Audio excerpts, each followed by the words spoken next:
slogan যে দি আছিলে নিৰ্বাচনৰ আগত 16 মেৰ পাছত যিমান অবৈধ অনুপ্ৰৱেশকাৰী অসমত আছে সকলোৱে তালি টোপলা বান্ধিব লাগিব বুলি সেই শ্লোগানটো নৰেন্দ্ৰ মোদীয়ে দিছিলে নে নাই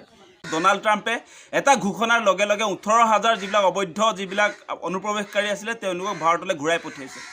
এতিয়া আমি নৰেন্দ্ৰ মোদীক প্ৰশ্নটো সুধিব খোজো যে আপুনি বিশ্বগুৰু নহয় জানো বিশ্বগুৰু আপুনি গোটেই বিশ্ব শাসন কৰিব পৰা এজন ব্যক্তি তাৰ পাছত কেনেকৈ আজি আপোনাৰ ওপৰত ভয় নাই নেকি আজি ভাৰতীয়সকলক কেনেকৈ আসলে হিকৰি লগৰ কি প্ৰয়োজন আছিলে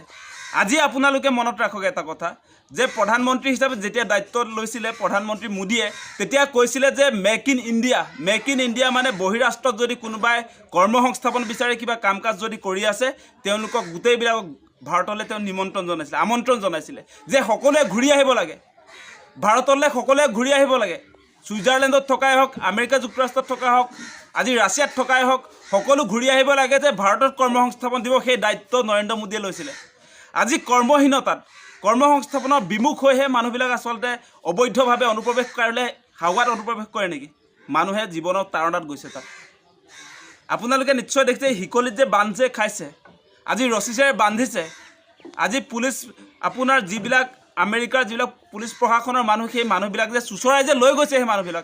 সেই মানুহবিলাক হাৱাত যোৱা নাই কৰ্মসংস্থাপন বিচাৰি গৈছিলে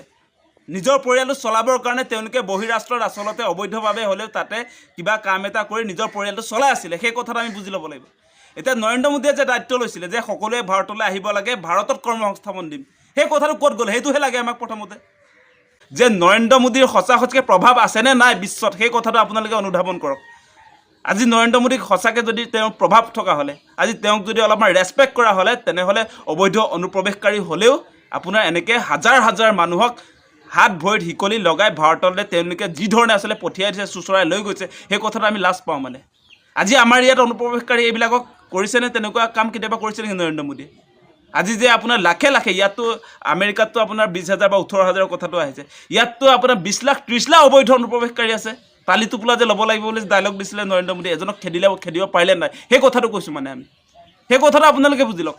শ্লোগান যে দি আছিলে নিৰ্বাচনৰ আগত 16 মেৰ পাছত যিমান অবৈধ অনুপ্ৰৱেশকাৰী অসমত আছে সকলোৱে তালি টোপোলা বান্ধিব লাগিব বুলি সেই শ্লোগানটো নৰেন্দ্ৰ মোদীয়ে দিছিলে নে নাই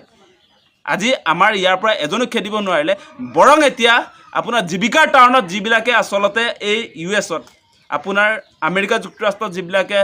চাকৰি কৰি আছিলে বিভিন্ন কামত নিয়োজিত হৈ আছিলে তেওঁলোকক আজি অবৈধ অনুপ্ৰৱেশকাৰী সজাই ডোনাল্ড ট্ৰাম্পে আপোনাৰ ভাৰতলৈ খেদি পঠিয়াইছে কিন্তু এই মুহূৰ্তত নৰেন্দ্ৰ মোদীৰ মাতবোল নাই যিকোনো খবৰৰ বাবে যোগাযোগ কৰক 7099017330 লগতে 7099017110 নম্বৰত